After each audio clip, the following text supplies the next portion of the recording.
पवन तनय संकट हरन मंगल मूर्ति रूप राम लसन सीता सहित हृदय बसो सुर भूप।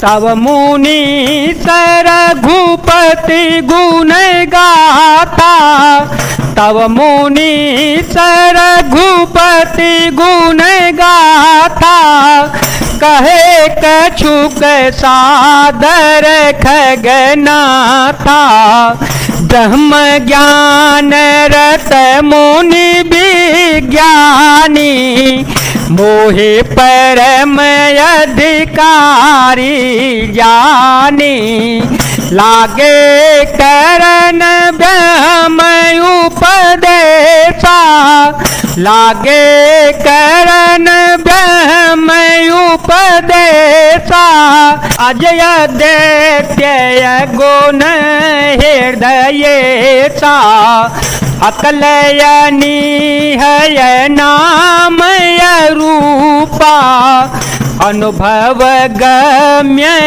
खंडयनुपा। तब हे पक्षीराज मुनीश्वर ने श्री रघुनाथ जी के गुणों की कुछ कथाएं आदर सहित कहीं।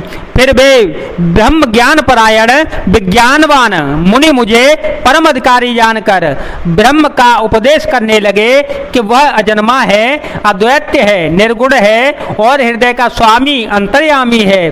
उसे कोई बुद्धि के द्वारा माप नहीं सकता। वह इच्छा रहित, नाम रहित और रूप रहित, अनुभव से जानने योग्य, अखंड और उपमा रहित है। मन गोतीत मलय विनाशी मन गोतीत मलय विनाशी निर्विकार निरवधि सुख राशि सोते ताहि तो ही नहीं भेदा बारे बीचीव गावहीं बेदा विविध भांते मोहे मोने समुझावा निर्गुण मत मम हृदयन आवा पुण्य में काहे ओनाई पद शेषा सगुण उपासन कहूँ मुनीसा। वह मन और इंद्रियों से परे निर्मल विनाश रहित निर्विकार सीमा रहित और सुख की राशि है। वेद ऐसा गाते हैं कि वही तू है तत्वमसी जल और जल की लहर की भांति उसमें और तुझ में कोई भेद नहीं है। मुनि ने मुझे अनेकों प्रकार से समझाया पर निर्गुण मत मेरे हृदय में नहीं बैठा। फिर मैंने मुनि के चरणों में सिर नवाकर कहा, हे मुनीश्वर मुझे सगुण ब्रह्म की उपासना कहिए। राम भगत जल मम मन मीना किम बिल गाय मुनि सप्रवीना सोई उपदेश कहूँ कर दाया निज नयन ही देखो रघुराया भर लोचन बिलो के अवधेशा तव सोनिहु निर्गुण उपदेशा मुनि पुण्य काहे हरे कथा अनुपा खंड सगुण मतय गुण निरूपा तब मैं निर्गुण मत कर दूरे सगुण निरूपऊ करी हट भूरे उत्तर प्रति उत्तर में कीना मुनि तन भाए क्रोध के चीना।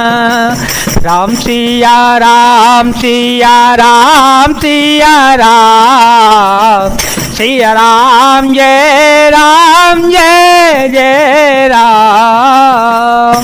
मेरा मन राम भक्ति रूपी जल में मछली हो रहा है, उसी में रम रहा है। हे चतुर मुनीश्वर, ऐसी दशा में वह उससे अलग कैसे हो सकता है? आप दया करके मुझे वही उपदेश, वही उपाय बताइए जिससे मैं श्री रघुनाथ जी को अपनी आंखों से देख सकूं। पहले नेत्र भर कर श्री अयोध्या नाथ को देखकर तब निर्गुण का उपदेश सुनूंगा। मुनि ने फिर अनुपम हरि कथा कहकर सगुण मत का खंडन करके निर्गुण का निरूपण किया। तब मैं निगुण मत को हटाकर काट कर बहुत हट करके सगुण का निरूपण करने लगा।